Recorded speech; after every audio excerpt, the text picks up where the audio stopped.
Halo semuanya, perkenalkan nama aku Naula. Tapi panggil aku Nau-Nau saja ya.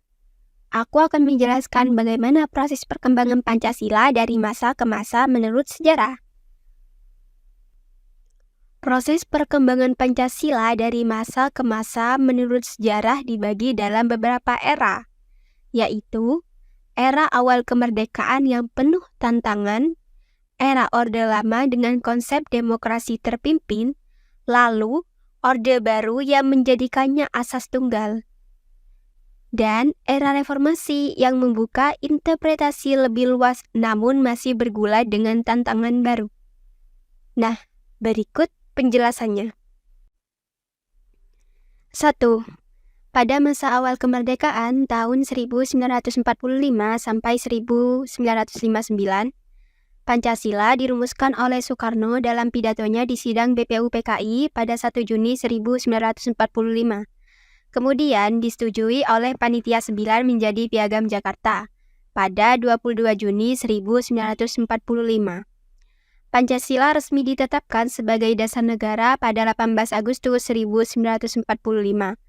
Penerapannya menghadapi banyak sekali penyimpangan dan pemberontakan, seperti PKI di Madiun, RMS, PRRI, dan Permesta, yang mengancam persatuan dan kesatuan.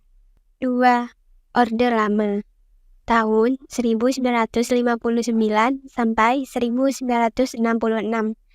Masa ini ditandai dengan Dekrit Presiden 5 Juli 1959 yang kembali ke UUD 1945 dan membentuk MPRS, serta mengembalikan Pancasila sebagai dasar negara.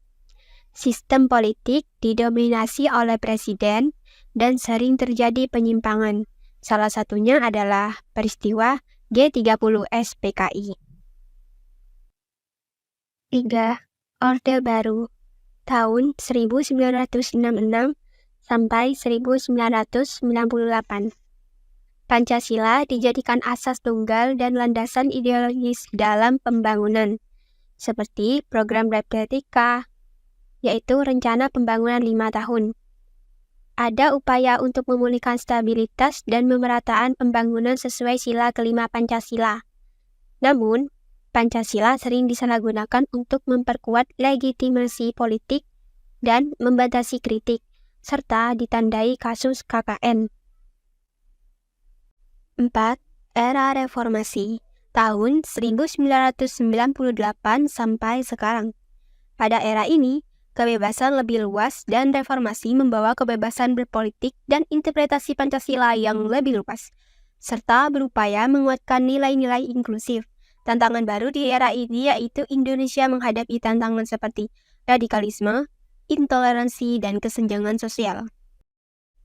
Jadi, Pancasila adalah fondasi nilai yang dinamis dan harus terus diadaptasi untuk menghadapi tantangan zaman, bukan hanya sekedar sejarah ataupun hafalan. Bagi generasi muda, kita harus dapat menerapkan fungsi dari Pancasila tersebut sebagai pedoman untuk membentuk karakter, menjaga persatuan dan keragaman, serta menjadi landasan berpikir dalam menghadapi isu global. Kita dapat simpulkan, teman-teman, bahwa proses perkembangan Pancasila memiliki sejarah dan perjuangan yang sangat panjang, bahkan mempertaruhkan stabilitas dan integritas bangsa melalui berbagai tantangan, mulai dari pemberontakan yang ingin mengganti ideologi Pancasila seperti PKI di Madiun, dan penyimpangan dalam implementasi seperti penyalahgunaan Pancasila sebagai alat politik, hingga tantangan baru di era reformasi seperti radikalisme dan intoleransi. Maka kita sebagai anak muda diharapkan menjaga persatuan dan kesatuan, menghadapi globalisasi, berpartisipasi aktif dalam demokrasi, serta dapat menumbuhkan nasionalisme. Itu saja penjelasan sejarah singkat dari proses perkembangan Pancasila. Semoga bermanfaat ya teman-teman. Terima kasih sudah menonton. Sampai jumpa. Jangan lupa like and subscribe untuk video selanjutnya.